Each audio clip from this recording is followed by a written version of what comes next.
Husband पे ही depend रहते हैं हम लोग। अभी हमको हस्बैंड को मांगने की कोई ज़रूरत ही नहीं पड़ती। पहले तो परिवार मेरे को यानी कि कमज़ोरी महिला समझते थे। आज परिवार की भी मानसिकता यानी कि बदल चुकी है, वो भी मेरे पे प्राउड फील करते हैं। अगर महिलाएं अगर एक दूसरे का सपोर्ट करेंगी तो शायद उनको बाकी जगह से भी भरपूर सपोर्ट मिलेगा।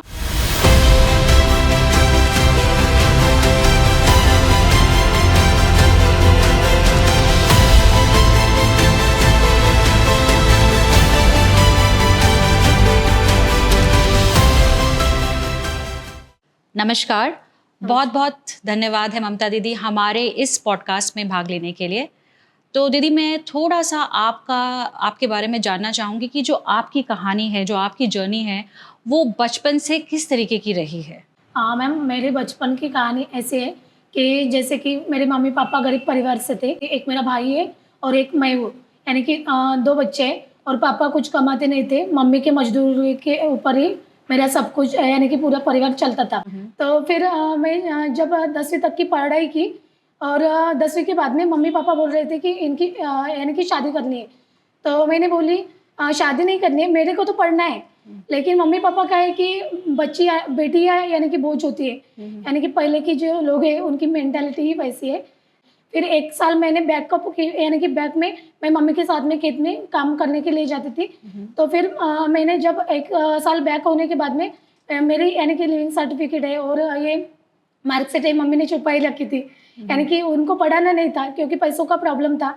तो कौन सी छोटी उम्र में आपने शादी की? क्या उम्र रही होगी तब आपकी? ये 18 साल में शादी हुई मेरी वाली। हाँ। यानी कि वो पढ़ने लिखने की एज थी, लेकिन उन्होंने शादी कर दी तो घर तो संभालना ही होता है ना। तो ये जो आपका लखपति दीदी का सफर था दीदी, ये कब स्टार्ट हुआ आपके? ये लखपति दीदी का सफ़र मैम मैंने यानी कि 2019 में मैं बचत गट में आई।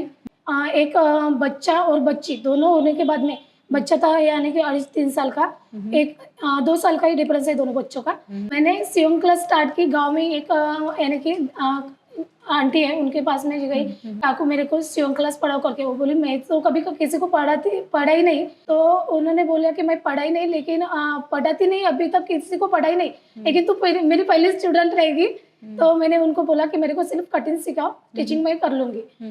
तो वहाँ जाके है ना मैम, एक पैर पे बच्चे को रखती थी या दूध पे लगाती थी, बच्चे को यहाँ पे रखती थी और एक पैर से मशीन चलाती थी। वैसे सिचुएशन में मैंने सियोंग क्लास की और वो सियोंग क्लास होने के बाद में मैंने 2022 में गारमेंट्स का बिजनेस स्टार्ट की। और गारमेंट्स का बिजनेस स्टार्ट की तब मैंने बचत गट में से 35,000 रुपये का कर्ज लिया था और वो 35,000 के कर्ज से मेरा बिजनेस स्टार्ट हुआ। उसका प्रॉफिट करके यानी कि 65,000 तक की कमाई यानी कि डबल इनकम कमाई थी मैंने वहाँ पे। और उसके बाद में वहाँ से मेरी गारमेंट्स की शुरुआत हुई। आज मेरा गारमेंट्स का पूछो तो मैं 1.5-2 लाख का माल लाती हूँ। अरे वाह! तो ये जो आपका पूरा का पूरा बिजनेस है, इसमें आपको गवर्नमेंट से सहायता भी मिली है? हाँ मैम, क्योंकि बचत गट का सहायता मिली और ये जो पंचायत समिति के CCBM वगैरह होते हैं उनकी तरफ से गाइड भी होता है। बहुत सारा सपोर्ट करते हैं वो लोग। तो ये जो गवर्नमेंट का जो आपको सपोर्ट मिला, इससे आपको क्या लगता है कि आप अगर जो एक लेवल पे थे, फिर आपको गवर्नमेंट का सपोर्ट मिला, अगर ये ना मिला होता तो क्या होता? और मिल गया इस वजह से आप इस लेवल तक आ पाई, उसके बारे में बताएं थोड़ा सा। हाँ मैम, जैसे कि गवर्नमेंट का अगर सपोर्ट नहीं मिला होता और ये उम्मीद हमारी ज़िंदगी में आता ही नहीं, तो हमारा ये होता ना यानी कि चूल और मूल और खेत में जाना, घर में आना, खाना बनाना, खाना पकाना और सोना, यही होता। और हस्बैंड पे ही डिपेंड रहते हैं हम लोग, क्योंकि कुछ लेना हो तो हस्बैंड को ही मांगना पड़ता। अभी हमको हस्बैंड को मांगने की कोई ज़रूरत ही नहीं पड़ती। और उम्मीद आया तब से मेरे ख्याल से ये है कि उम्मीद ने बहुत सारा सपोर्ट किया। चलिए अच्छी, बहुत बड़े। इनफैक्ट आप जब मैं आपसे बात भी कर रही थी, आपने ये इंटरेस्टिंग बात बताई कि आपके पूरे गांव में अगर कोई गारमेंट्स की कोई शॉप पॉपुलर है तो वो आपकी है। और वो भी आपके नाम से, ममता गारमेंट शॉप के नाम से वो पॉपुलर है। तो इसके बारे में जो कहानी वो बताइए मुझे। देखिए मैम, पहले तो मेरे गाँव में कोई गारमेंट्स है ही नहीं, मेरा ही गारमेंट्स है और मेरे ही नाम से पॉपुलर है, इसीलिए मैं महिलाओं से अलग हूँ। और फिर अब जब पूरी की पूरी गारमेंट की जो शॉप है आपके नाम से पॉपुलर है, तो इसके बारे में आपका परिवार क्या सोचता है? वो कैसे देखता है इस पूरे काम को? पहले तो परिवार मेरे को यानी कि कमजोरी महिला समझते थे। लेकिन आज परिवार की भी मानसिकता यानी कि बदल चुकी है, वो भी मेरे पे प्राउड फील करते हैं। तो दीदी, जैसे आपने अपनी कहानी में बताया कि आपने किन किन कठिनाइयों का सामना किया, तो आप मुझे बताएं कि क्या क्या वो मजबूरियाँ, वो कठिनाइयाँ आपके जीवन में रहीं, बट आपने उन सबको भी अनदेखा करके आप आगे बढ़ी, उसके बारे में बताएं। हाँ, जैसे कि मैं गरीब परिवार में से थी और ये आजू बाजू का जो वातावरण होता है, आजू बाजू के जो श्रीमंत लोग होते हैं वो गरीब के लड़कियों को यानी कि कमज़ोर समझते हैं। मैंने मम्मी पापा को बहुत समझाया कि नहीं मम्मी ऐसा नहीं होता है, मेरे को पढ़ना है ना, मेरी यानी इच्छा है तो मेरे को पढ़ने दो ना। जैसे पहले अपने परिवार के ही लोग पैर खींचने की कोशिश करते, बाद में आजू बाजू के और बाद में पूरे गाँव के, ये सब होता है ज़िंदगी में।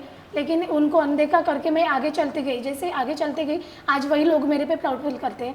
ये तो बहुत ही अच्छी बात है। अच्छा, हाँ। ये बताइए, अब तो आप एक काफ़ी नामी लखपति दीदी बन गई हैं। हाँ। सिर्फ अपने गांव में भी नहीं बल्कि आई थिंक आसपास के गांव के में भी आपका नाम जानते हैं। हाँ मैम। तो अब आपके गांव के लोग आपको कैसे देखते हैं? आज मेरे गांव का जो नजरिया है ना, हाँ। मेरे पे प्राउड फील करते हैं और मैं जाने के बाद में मेरे को मैम करके बोलते हैं। अरे वाह। मैम आज ये बोले। तो इन सभी दीदियों के लिए आपके तरफ से कोई मैसेज है? हाँ, कोई मैम। कुछ बोलना चाहती हैं आप? हाँ, कि मैं उनको यही बोलना चाहूँगी, जैसे कि मेरी जैसी आगे बढ़ी, हमको देख के वो भी आगे बढ़े और ऐसा कुछ करे कि वो खुद भी प्राउड फील करे कि मैं लखपति हूँ। तो आज के टाइम पे अगर देखा जाए तो हमारे यहाँ पर इतनी सारी महिलाएं हैं, अगर महिलाएं ही अगर एक दूसरे का सपोर्ट करेंगी तो शायद उनको बाकी जगह से भी भरपूर सपोर्ट मिलेगा।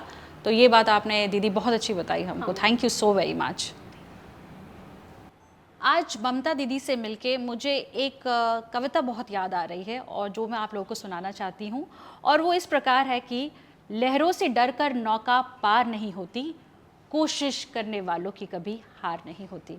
और आज जब मैं उनके साथ बातचीत कर रही थी तो मैं इस लाइन को सिर्फ सुन नहीं रही थी, जी भी रही थी।